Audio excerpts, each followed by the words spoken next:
Кога не работи вториот блок, работи само првиот и обратно. Државните електрани никако да ги стават во функција сите три блока во рек Битола, а камоли да ги исполнат ветувањата за покривање на 100% од енергетските потреби.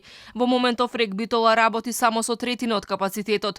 Од електроенергетскиот систем синоќа околу полнок бил исклучен блок 1. Се работи за планско исклучување заради санација на кондензаторот и на дел од цевководниот систем во постројката. Од државните електрани велат дека превземале активности за интервенцијата да биде кратка и ефикасна. Предвидено е блокот повторно да биде на мрежа во понеделник.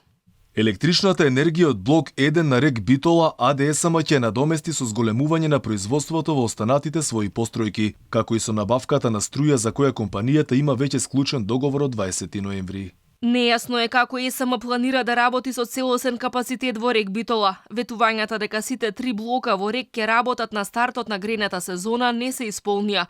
Рек Битола континуирано работи само со еден блок. Кога работи кецот, не работи двојката и обратно. Иако најавен за стартот на грејната сезона, се уште се очекува да пристигне и трансформаторот од Турција за да се стави во функција конечно и третиот блок. Не работи ниту Осломеј, ниту ТЕЦ Неготино. Загриженост за исклучувањето на блок 1 во рек Битола изрази и председателот на ВМРО ДПМН Христијан Мицкоски. Тој потенцира дека ЕСМ никако не може да ги стави целосно сите енергетски капацитети во функција, затоа и увезувала екстремно скапа струја.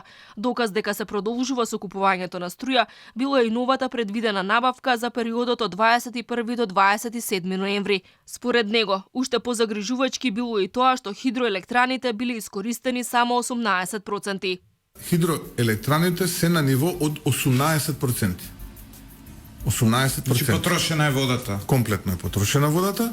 Работиме со еден блок во Битола и тоа е се и нешто ситно во енергетика овдека. А знаете како беше сценариото? Се сеќавате на почетокот сценариото беше да работат трите блока во Битола, да работат двата котли и една турбина во Неготино, да работи Ошломи и хидропотенцијал. Од се ова имаме еден блок. Утро работи само еден блок.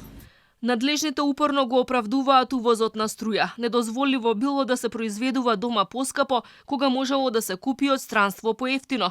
Ова не е докрај точно, бидејќи цените на берзата за струја Хупекс во последниве 3 дена се движат од 250 до над 300 евра за мегават час, додека производната цена на ТЕЦ Неготино е околу 240 евра и требаше да биде наменета за стопанството. Цената производна на електричната енергија од ТЕЦ Неготино е секако повисока од таа во одредени периоди кога берзанската цена беше пониска и немаше логика дури да биде во можност да испорачува електрична енергијата да се испорачува. За сега сите уверуваат дека ветеното количество на струја ќе биде испорачено.